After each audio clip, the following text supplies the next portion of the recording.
Okay, hello and welcome. My name is Pearl Sweeney. I am a rising senior from Maryland, and I'm here with Interns for Good today to bring you this curriculum. So this curriculum is an introduction to photography and composition. So in this lesson, students will learn the basics of photography and composition in order to be able to take their own photographs in a creative and personal way. So some skills you will acquire today is a basic understanding of composition, a basic understanding of how to use a camera, and some creative ways to create your own images. So let's start off with what is photography? Photography is all around us, so it's good to keep that in mind. Photography is the art of creating and processing photographs, and photography is rooted in the basis of capturing light through a camera lens and being creative with it. And like I mentioned, you see it all around you. So you can see it on magazine covers, you can see it in the newspaper with photojournalism, you see it in landscape photography to see all the crazy places in the world you see on social media. And you can also use it for fine art photography. Fine art photography can often be combined with digital art, and you can use Photoshop to create unique and new worlds in photography. That's personally my favorite type of photography. So why should you learn photography? I think the most important part is that it is fun. Photography allows you to explore the world around you and turn it into art. For me, when I started photography, I started to see the world in a unique way. I started to see it through the eyes of an artist. I'd look at something and be, oh my gosh, that's so cool. That looks like a great photo. Let me go grab my camera. So it allows you to engage with your surrounding more and be more creative. So I have a challenge for you. I want you to find your favorite family picture that either you or a family member took and ask yourself, why do you like that picture? Is it because it brings back a good memory, or do you like it because it looks pretty? I think analyzing what you like about a photo can help you realize what you want to explore in photography. So if your favorite image is of a sunset on a beach, maybe you like it because of the colors and how the sunset reflects in the water. So maybe you want to explore how different colors and reflections work in photography. Or maybe your favorite photo is of your dog, and maybe you want to explore nature and animal photography. There's a lot of different routes you can take. So I think it's important to start with a basic history of photography because it has evolved a lot. So believe it or not, first cameras were invented around the 11th century, but they are very different from the cameras that we have today. In fact, they're more like projectors. So they didn't actually capture an image, they instead projected the image onto a surface. So the first recorded photograph was created in 1830, which kickstarted a surge of scientific discovery and experimentation that has led us to where we are today with modern photography. So cameras were very rare and expensive up until the 1880s when the company Kodak came around. You might have heard of Kodak. If you haven't, I think ask your parents. I think they definitely would have heard of it. So they released a camera that was easy to use by the general public, and so they could send the film that was in the camera off to be developed. So it was a very short process.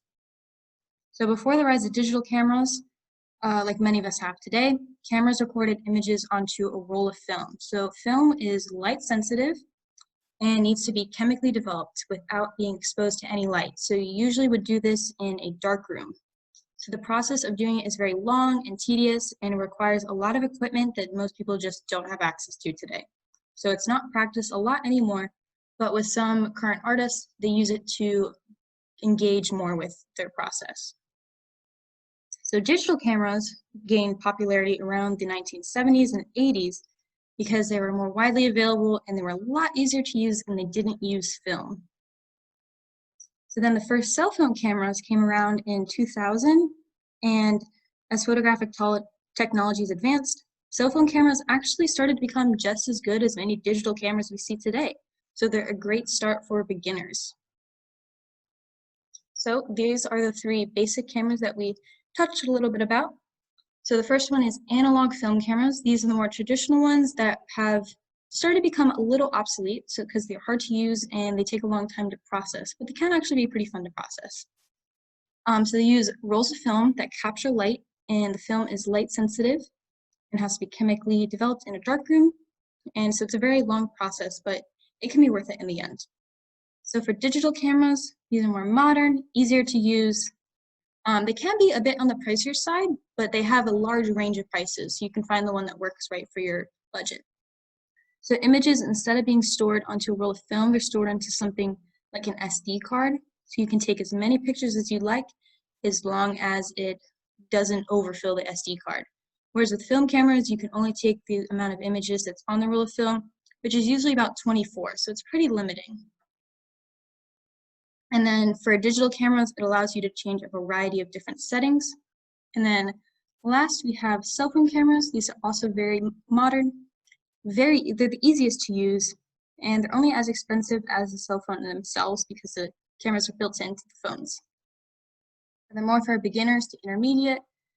The downside of cell phone photography is that often the phone picks the settings for you, so it's hard to change them.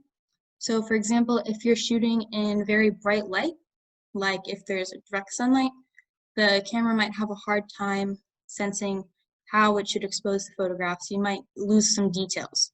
But overall, it's a great start for beginners. I think what's also important to note is that cameras actually incorporate a lot of different areas of study that you might have learned about in school. They incorporate different aspects of engineering in the process of building the cameras. It incorporates chemistry with the process of developing film, and it also incorporates design and how the cameras function, how they interact with the photographer. So the most important thing about photography is exposure. So let's talk about what is exposure. Exposure is the amount of light that is in a photograph. So if we look on this picture on the left, we see that there's direct sunlight in the back, which makes everything in the foreground look like there's in shadow. So we lose a lot of detail. We don't really know what's happening. So this is called being underexposed because there's not enough light in the photo, so you lose detail. Then on the right, we have the exact opposite of being overexposed. We can kind of see some details of the rocks, but everything in the sky and the foreground is blown out. It's overexposed. Just too much light and we lose detail. And then right in the middle, we have the correct exposure. As you can see, there's a good balance of highlights and shadows, and it meets all the requirements. You can see all the details. So, since exposure is so important, how do you properly expose a photo? So, on your cameras, in cell phone cameras and digital cameras, you have automatic settings that will choose the correct exposure for you. But like I mentioned with direct sunlight and certain other situations, those automatic settings might not be right for you. So we will next look to the exposure triangle to figure out our manual settings. So the exposure triangle shows the relationship between three key settings that determine exposure, which are aperture, shutter speed, and ISO. And so they all work together to capture the perfect exposure. And in the coming slides, we're going to talk about each individual settings. So starting with shutter speed. I think shutter speed is the easiest setting to understand, and it's also the easiest to notice in your photograph.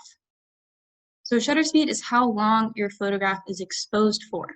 So when you hear that click of a camera, that's the shutter going off. So if you hear the click go on for a long time, then you know it's a long shutter speed. Or if it's a really fast click, you know it's a short shutter speed. So in this example, we can see on the far left that the girl is running is perfectly clear. The photograph stops her motion, but as we move towards the right, it gets increasingly blurry, and that's because the photographer used a slow shutter speed.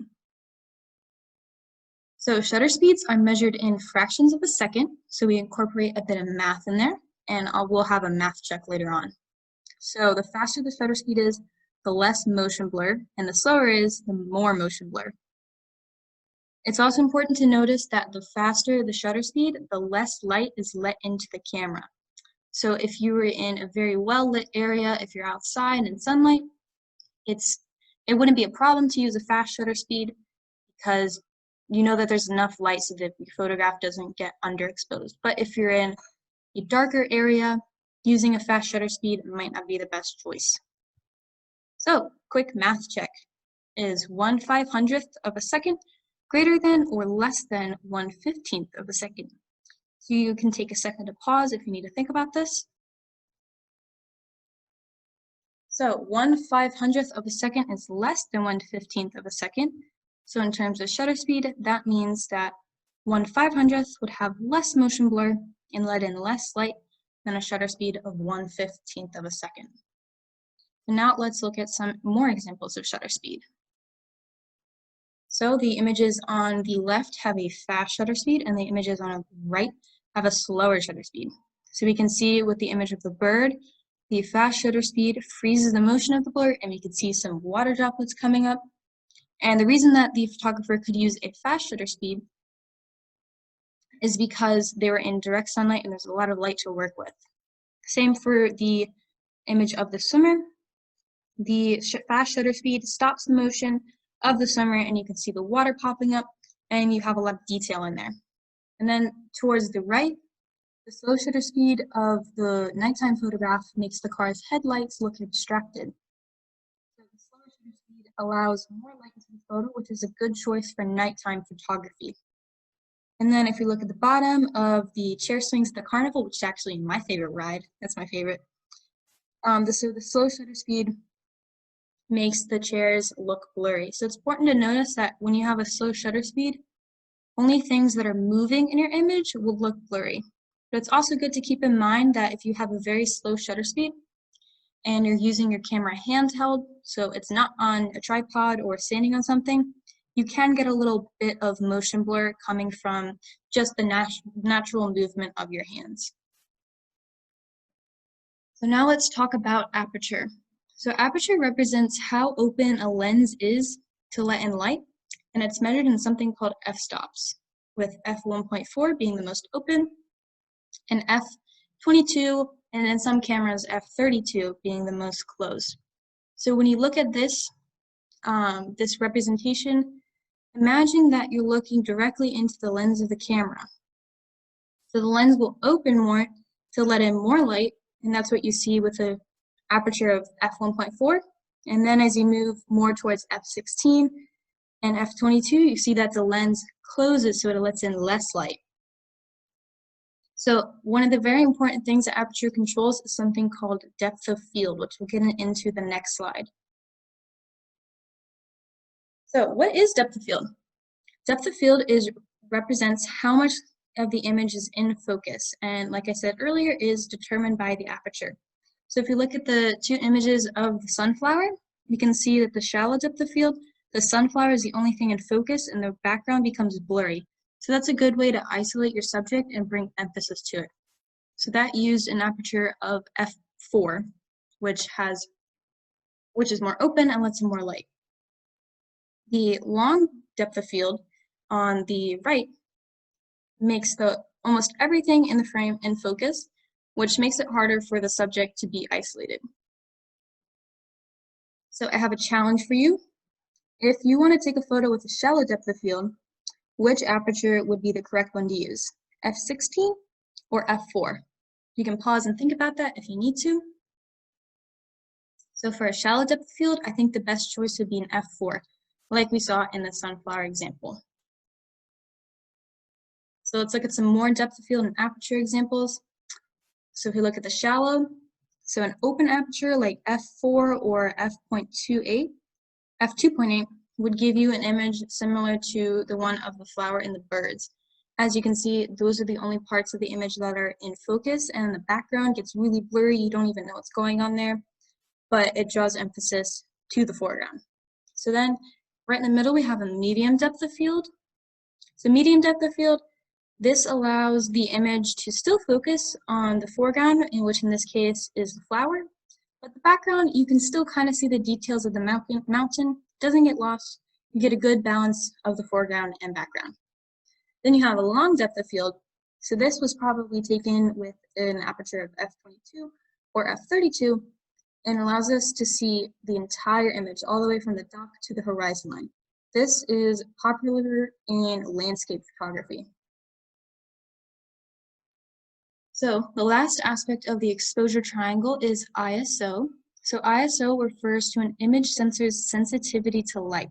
So I like to think of ISO as kind of the last resort when it comes to your exposure because it's a way to artificially add light. But the downside of that is that it can make your image grainy. So the lower the ISO number, the less sensitive the image sensor is to light, and the higher the ISO, the more sensitive it is to light. So if your image is really underexposed and you've already tried changing your aperture and shutter speed and it's just not working, then I would say try changing your ISO. So if we look at the example image on the left, we can see that an ISO 100 doesn't have any grain, the image is crisp and clear. But as we move towards the bottom, we can see that an ISO of 12,800 has a lot of grain, you lose a lot of detail, and it just doesn't look that crisp. So ISO can be helpful with nighttime photography where there's just not a lot of light to work with. But keep in mind that when you have a high ISO, like I said earlier, it adds more grain, which is also called noise. So you might be thinking, photographs don't have noise, what are you talking about? So in this case, noise refers to the graininess of an image. So if someone says an image is noisy, what they're talking about is on this example image on the right, we can see there's a lot of grain in there. That would be a noisy image. So one of the most important ways that you can measure exposure without having to take a bunch of different photos and seeing which ones work is called metering. So these are really only available in film cameras and digital cameras. When you look through your viewfinder, you'll see that this meter is at the bottom of your screen, and you're going to have an arrow pointing down to one of the dash marks on the scale. So if your arrow is pointing towards the middle, you have a perfect exposure. It's right there. Snap that photo. It's going to look great. If your arrow is pointing more towards the plus side to the right, then you know your exposure is going to be overexposed. You're going to lose a lot of detail in the photo. And then if your arrow is to the left, it's going to get pretty dark and you're going to get underexposed. So a meter is a very helpful tool in figuring out if your exposure is correct before you take a photograph. So now that we know all the different settings, let's put it all together. So let's start with the image of the train. So the photographer in this photo thinks that it looks underexposed. She likes the shutter speed she used, so she wants to keep that the same. What should she do to her aperture and ISO to find the correct exposure? So you can pause, take a minute to think about that. So in this case, she wants to keep the shutter speed the same because she likes how she stopped the motion of the train. She's losing some detail because it's a little too dark. So I would recommend that she would open up her aperture maybe to something like f4 or f2.8. And then if that doesn't work, she can also try raising her ISO. Now let's take a look at the bottom image. So the photographer that took this thinks that it looks overexposed. He likes the depth of field that he used and wants to keep that the same. So what should he do to his shutter speed and ISO to find the correct exposure? So he likes the depth of field. So as we can see, the subject is the little boy and the background is a little blurry, so we got a nice medium depth of field. And we know that we have a lot of sunlight to play with. So in this case, he could use a faster shutter speed because he's not endangering of getting underexposed since there's a lot of light. As a last resort, he could also try decreasing his ISO. So let's move on to composition. So composition is kind of, as we move past settings, this is how should we frame our image. So composition is the artistic arrangement of a photograph. So this is where you can get very creative and artistic with your photography.